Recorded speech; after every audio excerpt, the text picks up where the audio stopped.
Oke, jika sudah semua masuk, kita mulai. Oke, bisa dimulai teman-teman. Bisa Pak, silakan. Ya Pak, Oke, siap ya. Oke, bismillahirrahmanirrahim. Assalamualaikum warahmatullahi wabarakatuh. Eh, Waalaikumsalam. Teman-teman semua, hari ini kita di pertemuan yang kedua sudah masuk ke materi. Untuk hari ini kita belajar tentang basic dulu ya, mengulas dulu tentang pertemuan setelahnya. Nanti jadi mestinya teman-teman sudah mendapatkan materi jaringan komputer. Jadi nanti di materi ini saya mengulas sedikit tentang apa itu topologi dan apa itu jenis jaringan ya. Nah, untuk materi sudah ada di Google Classroom. Jadi nanti sampai dengan pertemuan 3 kita masih belajar tentang teori dasar jaringan ya. Nanti setelah itu baru banyak ke prakteknya. Oke, langsung saya share screen saja untuk materinya. Sudah bisa ngelihat ya? Oke. Sudah Pak. Ya. Oke, jadi kita belajar tentang pengertian jenis dan topologi jaringan. Apa sih pengertian tentang topologi dan jenis jaringan ini? Jadi kalau kita bicara masalah topologi, ini harus dipahami dulu bahwa ketika kita ingin membuat sebuah jaringan itu harus mengetahui arsitektur dari jaringan itu ya. Contohnya namanya kita membuat sebuah lab, itu nanti kita menggunakan arsitektur apa. Jadi ibaratnya kalau kita bikin bangunan, topologi ini adalah gambar bangunannya nanti seperti apa gitu ya. Jadi nanti di sini kita akan mengetahui kebutuhan-kebutuhan yang dibutuhkan ketika kita membuat sebuah jaringan ya. Oke.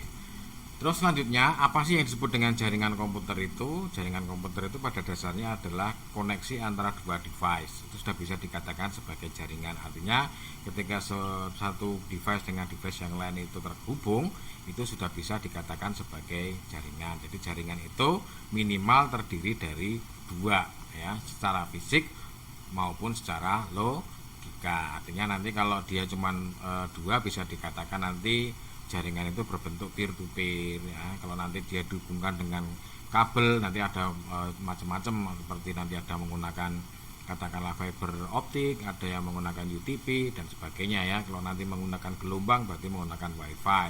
Jadi intinya jaringan komputer itu adalah koneksi antara dua device atau lebih yang terhubung secara fisik maupun secara logika sehingga bisa saling bertukar informasi ya. Itu baru disebut dengan jaringan komputer gitu ya. Selanjutnya apa sih yang didapatkan ketika kita membuat sebuah network ya, yang pertama adalah kita dapat melakukan namanya resource sharing. Resource sharing itu contohnya umpamanya kalau kita memiliki printer itu bisa digunakan bersamaan, kalau kita memiliki server satu itu bisa digunakan banyak orang, atau mungkin kita nanti memiliki data warehouse gitu ya, atau memiliki data center gitu, kita bisa gunakan bareng-bareng. Jadi intinya dalam sebuah jaringan itu bisa saling bertukar atau mungkin lebih condong ke bagaimana bisa berkomunikasi gitu ya. Yang kedua adalah connectivity dan communication ya. Tadi sudah dikatakan bahwa selain dia kita bisa berbagi resource atau hardware atau mungkin media-media yang lain, itu kita juga bisa melakukan connectivity dan komunikasi ya. Connectivity dan komunikasi ini nanti bisa bermacam-macam. Bisa menggunakan katakanlah tadi kabel, bisa menggunakan piranti wifi dan lain-lain ya. Pada dasarnya ketika sebuah device itu terhubung, itu sudah secara fisik, jika sudah terhubung sebenarnya dia sudah bisa bertukar informasi gitu ya. Selanjutnya apa sih? Yang ketiga, data security dan manajemen. Jadi ketika nanti kita sudah terhubung dengan jaringan, kita bisa melakukan yang namanya data security atau keamanan data atau pengaturan dalam manipulasi data. Jadi saat ini ada semacam keilmuan khusus yang mempelajari tentang security data ini. Biasanya belajar tentang kriptografi, belajar bagaimana mengamankan katakanlah data, mungkin bisa dibentuk menjadi sebuah paket-paket tertentu yang terenkripsi dan lain-lain. Sebenarnya di sini nanti ada pembelajaran sendiri tentang data security dan manajemen.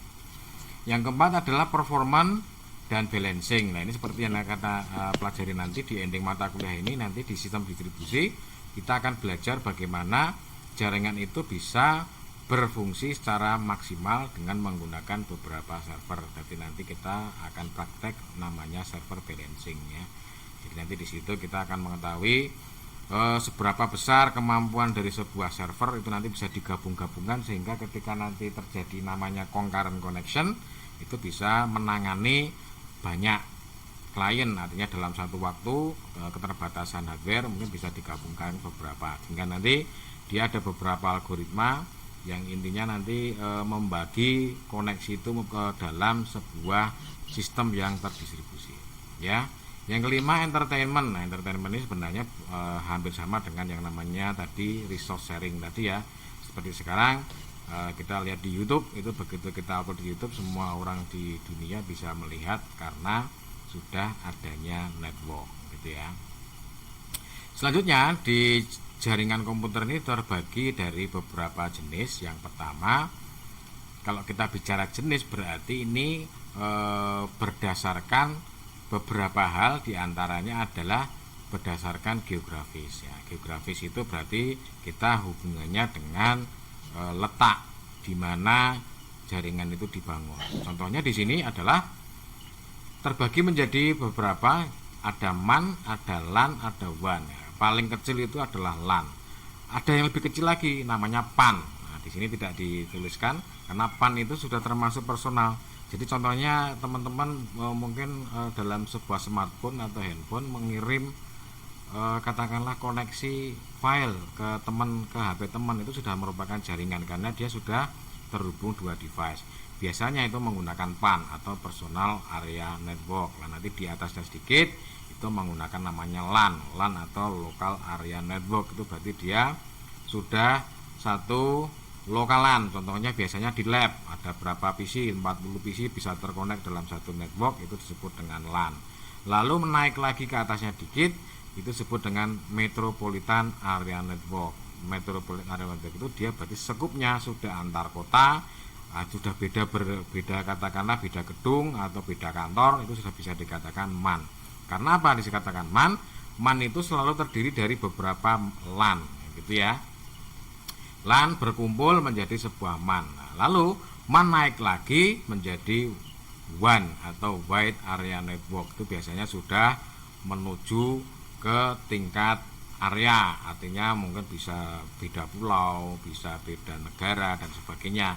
Nah, sekarang ini yang lebih tinggi lagi di antara WAN itu adalah internet. Nah, internet itu sebenarnya ada orang yang mengatakan itu termasuk dalam jenis jaringan WAN, tetapi ada yang menyebut itu sebagai jenis jaringan tersendiri, yaitu internet. Jadi pada dasarnya kalau dari sisi teori itu cuma ada 4, PAN, LAN, MAN, WAN ya. Tapi sekarang sudah ada paradigma baru, internet itu termasuk dalam jenis jaringan tersendiri. Oke, yang kedua, berdasarkan informasi yang dikirimkan. Jadi seperti ini tipe jaringan berdasarkan informasi itu dari jaringan terdistribusi dan jaringan terpusat. Nah, ini yang kita lihat kalau jaringan terdistribusi itu seperti Google contohnya ya. Google itu servernya di mana-mana. Ketika kita katakanlah akses dari Indonesia, itu belum tentu kita mengakses di servernya di Amerika sana. Bisa jadi kita akan mengakses servernya Google yang ada di Indonesia saja. Ketika resource itu tidak ada, baru nanti dia lari ke path di atasnya, baru lari ke root di atasnya, ke root di atasnya, seperti itu. Jadi NS-nya selalu berkaitan. Makanya ini disebut dengan jaringan terdistribusi. Jadi jaringan distribusi itu bisa nanti yang didistribusikan bisa layanannya, bisa datanya, bisa kedua-duanya bisa didistribusikan. Yang kedua adalah jaringan terpusat ya. Contohnya kalau di lab itu komputer dosen itu depan itu ada server satu, di situ teman-teman bisa mengakses semuanya dari situ, itu namanya jaringan terpusat.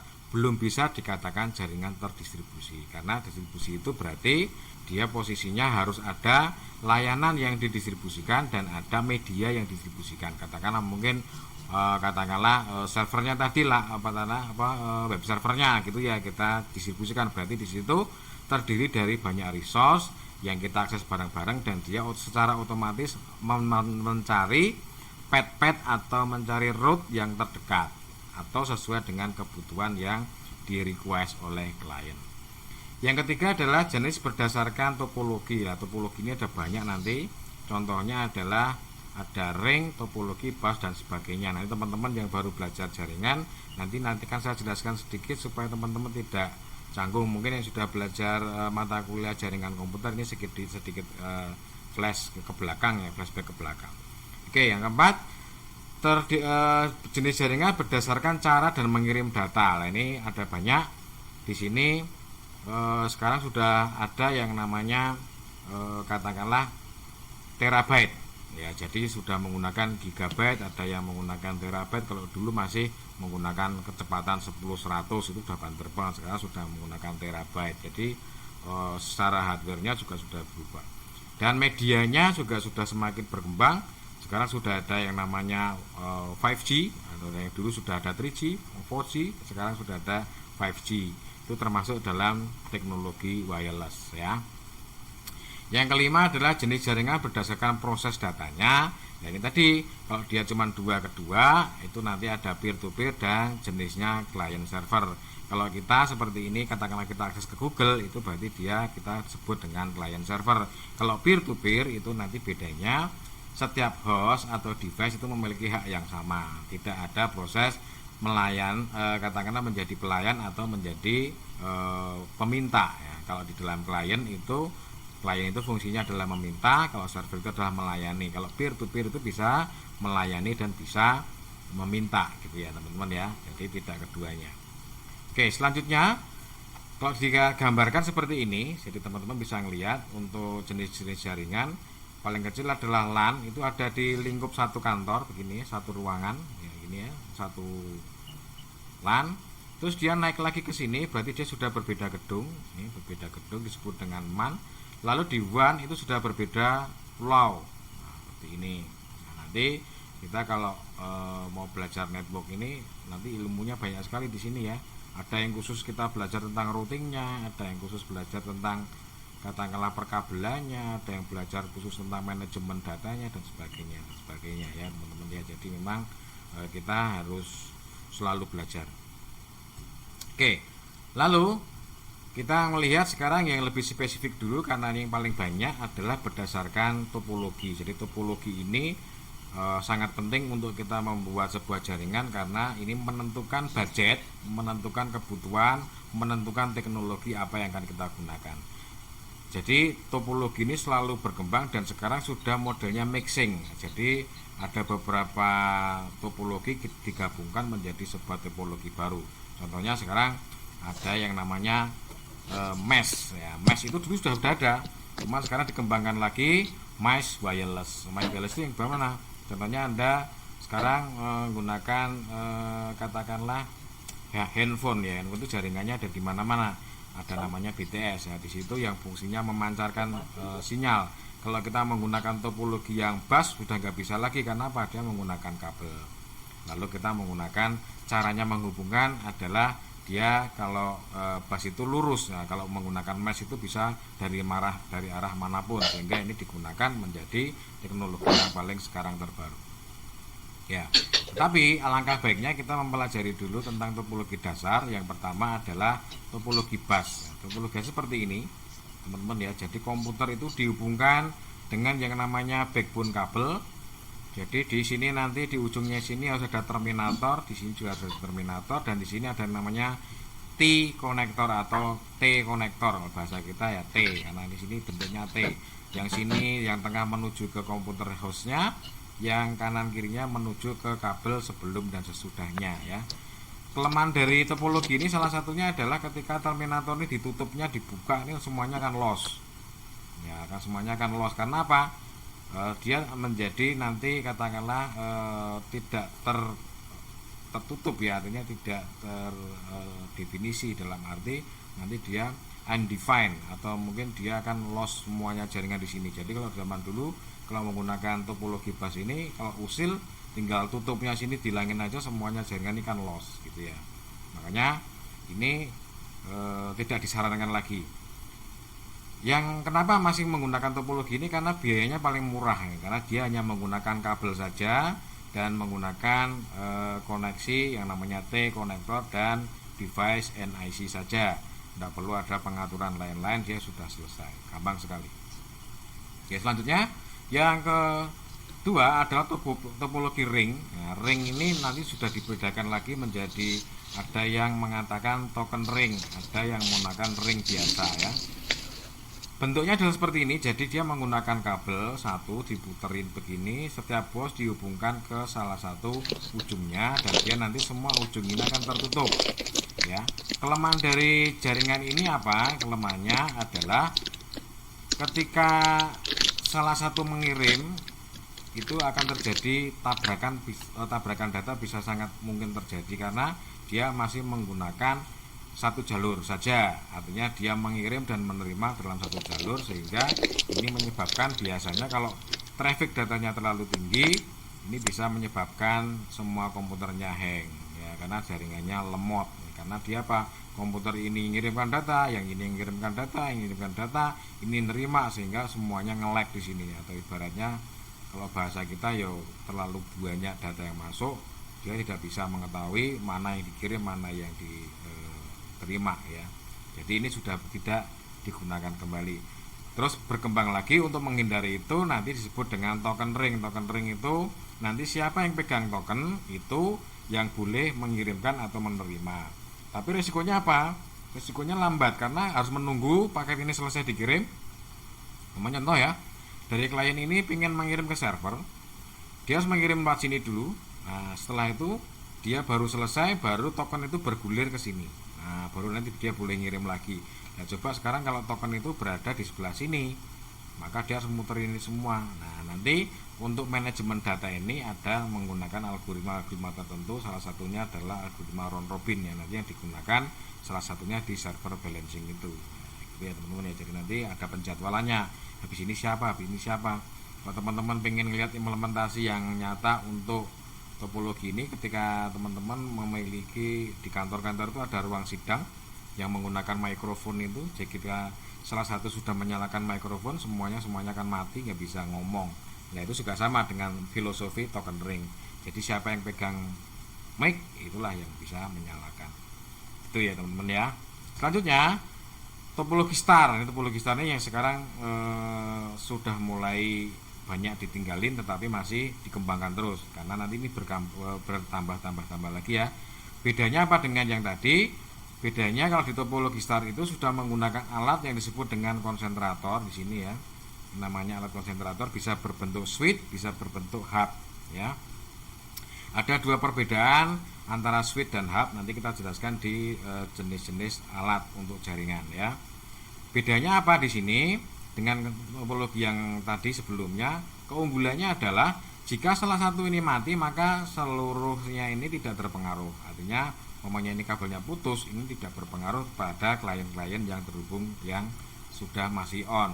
Kalau yang tadi salah satu yang menggunakan bus atau menggunakan ring, jika salah satunya mungkin nge-lag satu maka seluruh jaringan akan trouble. Kalau ini tidak, walaupun ini putus, ini masih bisa berkomunikasi, kecuali kalau alatnya konsentrator ini mati atau konslet, itu sudah beda lagi permasalahannya, sehingga semuanya akan loss. Maka sering terjadi switch itu sering mati itu di port-portnya ini. Jadi port 1 kadang-kadang mati duluan, port 2 mati duluan, port 3 mati duluan dan sebagainya ya. Karena kemungkinan ada sesuatu hal di antara PC-nya, mungkin ada setrumnya yang tidak stabil atau kendala yang lain-lainnya, sehingga bisa menyebabkan port-portnya ini mati. Jika portnya semuanya sudah mati maka harus mengganti konsentrator ini gitu ya. Nanti bedanya switch dan hub itu salah satunya adalah disebut dengan konsentrator aktif dan pasif ya. Kalau yang hub itu disebut dengan pasif, kalau switch itu disebut dengan aktif. Nanti untuk harganya juga akan berbeda.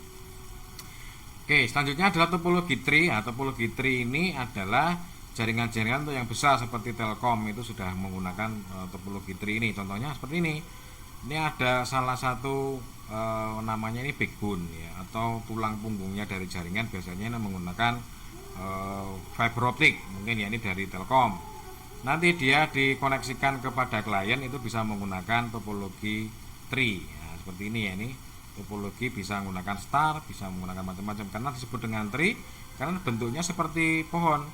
Ini ada batangnya, ini ada rantingnya, atau ada dahannya, ini ada ranting-ranting. Ini dahan, ini ranting-ranting. routing, sehingga ini bisa nanti dikembangkan lagi, ini dicabang lagi ke sini menjadi star lagi ke sini ke sini ke sini. Ini juga sama, nanti bisa dikasih switch hub, masuk lagi semuanya. Tapi dia akan berujung pada satu backbone yang disebut dengan tulang punggung di sini ya. Nah, seperti ini kabelnya. Kabel utamanya di sini, nanti seluruh jaringan terhubung pada satu kabel. Nah, ini kelemahannya apa? Kelemahannya ya boros, karena setiap jaringan harus terhubung dengan alat ini di kabel backbone-nya. Katakanlah ini mewakili sebuah jaringan A, ini mewakili jaringan B, mewakili jaringan C, maka dia harus ngulur kabel sebanyak. Ketika ini katakanlah di ruang A, maka dia harus sambung ke sini. Kecuali nanti dia menghubungkannya ke ini ke sini juga bisa gitu ya, ini ke sini juga bisa. Oke. Gitu ya teman-teman ya. Yang selanjutnya adalah topologi mesh. Nah, ini mesh ini yang sekarang dikembangkan, tetapi sudah tidak menggunakan kabel lagi, tapi menggunakan wireless ya. Jadi lebih mudah karena tidak perlu menghubungkan antara satu dengan yang lainnya dengan mengolor kabel ya. Ini keuntungannya apa? Keuntungannya aksesnya lebih cepat, karena apa? Dia bisa terhubung atau mengetahui pad mana yang lebih dekat. Contoh namanya ya, dari komputer ini pengen berhubungan ke komputer ini, itu bisa langsung direct ke sini, nggak perlu melalui ke sini. Nah, kelemahannya dari topologi ini adalah satu, boros kabel. Jadi semuanya boros. Katakanlah ini ya, ini terhubung sini, terhubung sini. Jadi dia akan jumlahnya kabel itu sesuai dengan N dikalikan N atau dipangkatkan dengan N-nya. Pokoknya sekarang ini ada 5, berarti kabelnya otomatis di sini ada katakanlah dia pangkatnya ada 4 kali pangkat 4. Karena apa? Ini kabelnya ada banyak. Nah, setiap satu host dihubungkan dengan 4 host. Nah, berarti dia 4 kalikan 4. Nah, segini ya. Boros juga. Tapi dengan sekarang menggunakan teknologi wireless, semuanya bisa diatasi, karena ini bisa langsung routing ke sana, ini bisa langsung routing ke sini, bisa langsung ke sini tanpa harus menggunakan media kabel, sehingga itu sangat memudahkan. Tapi kelemahannya apa? Nanti sering namanya collision atau tabrakan sinyal. Nanti biasanya semakin dekat channelnya di sini, maka semakin drop. Artinya nanti harusnya nyampe sana, nyampe sini dia putus. Karena apa? Terdorong oleh sinyal-sinyal yang ada di tengah ini. Maka ketika kita menggunakan wireless, biasanya kalau musim hujan atau banyak traffic itu akan down untuk kecepatan dan lain-lainnya, sehingga nanti bandwidth yang didapatkan akan selalu lebih rendah ketika kita menggunakan kabel. Jadi kabel itu otomatis lebih cepat dibandingkan dengan wireless. Karena apa? Karena medianya sudah berbeda ya, karena medianya dia direct. Kalau wireless itu menggunakan gelombang, jadi prosesnya 2 kali. Jadi dari data elektromagnet atau mungkin dia berbentuk biner, baru dirubah menjadi data langsung dikirimkan ke sini, itu kalau menggunakan kabel. Tapi kalau dengan jaringan wireless, dia dari biner dirubah menjadi gelombang radio, prosesnya 2 kali. Jadi biner, gelombang radio dihubungkan ke sini, dihubungkan lagi ke sini, diterima, dirubah menjadi biner lagi ya. Otomatis jadi prosesnya 2 kali. Maka ketika kita membandingkan dua topologi ini selalu ada untung dan ruginya, sehingga ya seperti ini resikonya. Jadi kalau kita menggunakan gelombang radio memang prosesnya lebih lama, karena apa? Prosesnya harus dikonversi dulu. Oke, selanjutnya ada beberapa hal atau peripheral yang perlu kita ketahui teman-teman ya. Mengenal apa itu disebut dengan server, apa disebut dengan workstation, apa disebut dengan NIC, kabel jaringan, hub dan switch dan lain-lain ya. Yang pertama adalah server. Jadi 10 hal ini harus kita tahu, nanti harus bisa bedain antara switch dan hub itu bedanya apa, kabel jaringan dan sebagainya. Ini sekedar mengulas saja, jadi teman-teman nanti bisa baca di slide-nya kalau memang tidak jelas, atau nanti bisa langsung menanyakan ke dalam komen ya. Nanti ini materi akan selalu kita upload di YouTube, di YouTube-nya Bapak ya. Yang pertama adalah server, merupakan pusat kontrol dari jaringan komputer, berfungsi untuk menyimpan informasi dan untuk mengelola suatu jaringan komputer. Nah, ini server ini adalah induknya. Jadi ketika kita menyimpan sebuah informasi itu ujungnya di sini. Jadi kalau orang cybercrime itu biasanya nyerangnya di servernya ya. Nanti ngambil datanya, ngambil katakanlah passwordnya, bisa masuk super user dan sebagainya di sini. Sehingga ini ada ilmunya sendiri untuk mengamankan ini ya teman-teman ya. Kalau kita nanti di sini belajar bagaimana membuat jaringannya tidak sampai ke cybercrime-nya ya, atau ibaratnya dienkripsi dan lain-lain. Workstation itu adalah komputer yang terhubung dengan sebuah jaringan, artinya bisa workstation itu bisa berbentuk laptop, bisa berbentuk PC, bisa berbentuk gadget dan lain-lain. Biasanya kalau workstation itu orang sekarang mengatakannya bukan workstation tapi host. HOST itu berarti dia, kalau kita belajar host itu berarti titik endpoint di mana ujung dari sebuah jaringan itu terhubung, itu namanya host ya. Oke, selanjutnya adalah network interface card. Ini adalah kartu jaringan. Kalau zaman dulu masih ada seperti ini kartu jaringan, namanya ini koneksi RJ45 atau disebut dengan UTP ya, seperti ini. Nah, ini biasanya kalau di komputer sekarang sudah include ke dalam motherboard ya, kalau PC. Tapi kalau di laptop sekarang sudah nggak ada lagi. Biasanya karena semakin tipis, dia biasanya menggunakan LAN card USB ya. Kalau kita masih menggunakan kabel. Tapi kalau biasanya kalau sudah menggunakan laptop, biasanya sudah menggunakan wireless interface card atau WiFi card ya, nanti seperti itu. Nanti untuk kecepatan, waduh udah mau habis ya. Untuk kecepatan itu bisa macam-macam. Kalau sekarang ini sudah menggunakan tera ya, atau kalau zaman dulu masih 10/100, ini ada 10 megabit per second. Terus ada 100 megabit per second. Yang sekarang sudah 1000 disebut dengan gigabit. Nah, kalau yang sekarang disebut dengan 10 gig atau dia lebih 2 kalinya gigabit. Maka ini kecepatannya sangat luar biasa. Lalu bagaimana Pak jika bandwidth kita nggak sampai ke gigabit tetapi kita menggunakan gigabit ya, kecepatan maksimal tetap seperti jaringan yang kita punya, nggak bisa melampaui apa yang kita punya dari kapasitasnya. Jadi kalau kita pengen katakanlah mengganti infrastruktur semua ya, semuanya diganti, nggak bisa menggunakan katakanlah pengennya kecepatannya 10 gig tetapi jaringannya ternyata hanya sekedar menggunakan 100 Mbit per detik ya, otomatis nanti yang terkirim tetap menggunakan 100 Mbit per detik. Tetapi jika jaringannya makin kuat maka ini transfernya juga makin kencang. Karena apa? Karena dia kecepatannya sudah seperti ini ya, bisa menggunakan 1 giga. 1 giga itu nolnya 1 miliar ya, ibaratnya gitu. Kalau ini berarti 10 miliar, 10 gigabit atau per detik ya, jadi disebut dengan 10 gig. Ini masih jarang digunakan sekarang. Yang paling masih yang ini, yang gigabit ethernet yang masih banyak di pasaran. Yang ini sudah mulai ditinggalkan yang 100 Mbit per detik.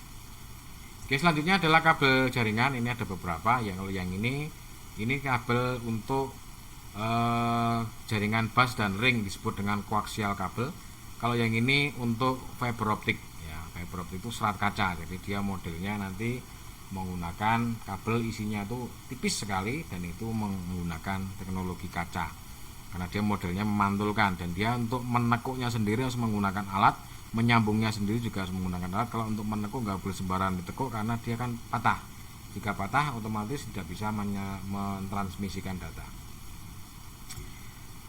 Switch dan hub. Nah, ini bedanya di sini. Kalau switch itu dia aktif, kalau hub itu pasif. Bedanya apa? Bedanya begini. Kalau di hub, ketika semua komputer terhubung ya, katakanlah di sini di pos 1 2 3 4, ini ada PC 1, PC 2, PC 3, PC 4. Itu ketika salah satu PC mengirimkan data, maka dia di broadcast ke seluruh port. Di broadcast itu artinya disebarkan. Artinya paket ini harusnya dikirimkan untuk ke A saja, maka dia seluruh PC-nya akan menerima paketnya, cuma nanti dia akan difilter sendiri oleh PC-nya itu, sehingga hub ini cenderung lebih lambat. Karena apa? Dia akan membroadcast seluruh ke portnya. Tapi kalau switch itu dia lebih cerdas karena dia menggunakan yang disebut dengan MAC ini ya, Mac Control. Katakanlah si komputer A itu berada di port sini, komputer B berada di port sini, maka ketika ini mengirimkan data, port 2, port 3 ini tidak akan menerima data karena dialamatkan sudah menuju ke MAC address-nya sini, sehingga dia lebih cerdas. Jadi sehingga si A dan B ini tidak menerima paket yang dikirimkan atau tidak akan mungkin tahu paket yang dikirimkan oleh ini, kecuali nanti ini sudah menggunakan katakanlah teknologi crime ya, saya di hack begitu bisa. Di paketnya ini ketika dikirim kita cegah di jalan itu bisa ya. Tapi dalam konteks hardware-nya itu dia sudah mengetahui paket ini dikirimkan kemana. Nah, kalau sudah masalah di hack itu sudah beda permasalahan lagi ya teman-teman ya. Jadi sudah mengacaukan dari struktur yang sudah dari sini. Dan alatnya ini kalau switch lebih mahal dibandingkan dengan hub karena dia lebih cerdas gitu ya. Oke, selanjutnya adalah bridge. Nah, bridge ini alatnya seperti ini contohnya. Ini fungsinya adalah menghubungkan dua jaringan yang berbeda. Biasanya untuk seperti itu, bridging. Contohnya salah satunya mungkin bridge ini bisa menggunakan media yang berbeda. Katakanlah satu dia menggunakan fiber optik, yang sini menggunakan koaksial, yang sini menggunakan UTP. Itu bisa dihubungkan dengan bridge. Bisa juga bridge ini berarti untuk menghubungkan dua elemen jaringan yang berbeda atau dua segmen jaringan berbeda. Contoh, umpamanya jaringan ini menggunakan kelas A, yang ini yang satunya menggunakan kelas B. Ketika dia bertransmisi, secara teori dia tidak bisa berhubungan karena apa? Beda segmen jaringan, sehingga nanti dihubungkan dengan menggunakan bridge ya, supaya nanti jaringan A bisa berhubungan dengan jaringan B. Itu ya teman-teman ya. Oke, ini sekedar mengulas. Yang paling penting adalah router. Router ini adalah alat yang paling canggih, termasuk yang sekarang terkenal itu ada beberapa. Contohnya adalah Mikrotik. Yang kedua ada Cisco, yang ada lagi sekarang yang namanya UBNT dan sebagainya ya. Tapi yang terkenal sekarang yang ada sertifikasinya Cisco atau Mikrotik. Di kampus kita sudah bisa mengeluarkan sertifikasi ini untuk Mikrotik. Jadi teman-teman yang sudah pengen belajar jauh tentang jaringan silakan mengambil sertifikasinya, karena sertifikasinya ini internasional, diakui oleh seluruh dunia. Jadi teman-teman sudah memiliki sertifikasi ini, otomatis nanti di luar akan diakui bahwa teman-teman memiliki kompetensi di bidang jaringan, di bidang sesuai dengan sertifikat yang diperolehnya. Oke, nanti di sini kita akan belajar router di pertemuan, kalau nggak salah di pertemuan di atas setelah UAS ya. Nanti kita belajar sedikit tentang pengaturan router, karena nanti kita menggunakan beberapa server, itu otomatis kita harus memiliki router ya. Nanti bisa menggunakan virtual, bisa menggunakan yang beneran. Oke, repeater. Repeater ini fungsinya adalah untuk menguatkan kembali sinyal. Contohnya begini, kalau kita menggunakan media kabel itu atau menggunakan UTP, itu ketika jaringan itu dihubungkan dengan kabel, maksimum untuk bentangnya kabel itu bisa sampai ke 100 meter. Tetapi ketika kita menggunakan ukuran 100 meter itu, maka data itu nyampe ke 100 meter itu sinyalnya akan putus. Karena apa? Strumnya habis sampai sana. Maka dibutuhkan alat ini, sehingga ketika nanti kita menghubungkan jaringan yang jaraknya lebih dari 100 meter, maka perlu alat yang namanya repeater. Nanti dihubungkan ke alat ini, dihubungkan ini, inputnya ke sini, outputnya ke sini ya, sehingga nanti dia dikuatkan kembali, maka data itu bisa dikirimkan melalui repeater ini. Jadi dia fungsinya adalah memperkuat atau meregenerasi, memperkuat sinyal-sinyal yang masuk ya, supaya apa? Datanya nyampe. Biasanya kalau saya secara pribadi tidak akan mungkin berani menggunakan data bentangnya 100 meter karena selalu loss. Maka paling aman saya maksimal itu 80 meter itu maksimal. Karena ketika kita menghubungkan di gedung itu kan ada muter-muternya ya, itu kita pikirkan. Kalau jauh bagaimana Pak? Ya solusinya dua, tembak menggunakan wireless. Nah, nanti dihubungkan dengan wireless, baru nanti di ruangannya menggunakan kabel. Itu lebih mudah untuk mengaturnya, karena kita nggak perlu narik kabel sepanjang itu. Tapi kalau dari sisi kecepatan memang masih banter menggunakan kabel. Itu ya teman-teman ya. Oke, yang terakhir adalah modem. Ini biasanya digunakan ketika teman-teman sudah menggunakan Speedy atau menggunakan layanan internet yang berbasis katakanlah seperti Telkomsel, bukan Telkom ya, Speedy dan sebagainya. Jadi alat ini namanya modem, yaitu mengubah sinyal digital menjadi sinyal analog. Nanti kalau di sana juga demodulator, nanti ada modulator dan demodulator, artinya ini ya, ini bisa menggunakan fungsinya adalah mengubah sinyal digital menjadi sinyal analog. Nah, nanti kalau sudah sinyal analog ini bisa ditransmisikan menggunakan satelit yang nanti bisa jaraknya bisa ribuan kilometer. Nah, beda kalau kita hanya menggunakan sinyal biner dan menggunakan sinyal digital, itu tidak mungkin bisa ditransmisikan sejauh itu, karena kalau sudah menggunakan radio berarti dia sudah menjadi sinyal analog. Gitu ya teman-teman ya. Oke, yang terakhir adalah harus mengetahui tentang bandwidth. Ini ya, Bandwidth itu adalah jumlah data atau volume data dalam satuan bit per second. Nanti teman-teman nanti harus bisa bedain bit dan byte ya. Kalau bit itu berarti dia cacah terkecil dari sebuah byte. Satu byte itu terdiri dari 8 bit. Jadi kalau satuan di dalam komputer itu byte ya, bukan bit, tetapi byte itu bisa dipecah lagi menjadi 8 bit. Gitu ya teman-teman ya. Oke, karena ini waktunya habis, nanti teman-teman bisa kita lanjutkan di grup jika ada pertanyaan, atau mungkin nanti teman-teman bisa langsung lihat videonya setelah ini saya upload. Kita akhiri pertemuan ini dengan baca hamdalah. Alhamdulillah. Untuk materi silakan dilihat di GC ya, di grup Google Classroom. Nanti kalau ada pertanyaan silakan langsung di layangan di grup ya, supaya teman-teman langsung bisa paham. Oke, langsung saya stop sharingnya. Terima kasih. Assalamualaikum warahmatullahi wabarakatuh. Waalaikumsalam. Waalaikumsalam. Waalaikumsalam.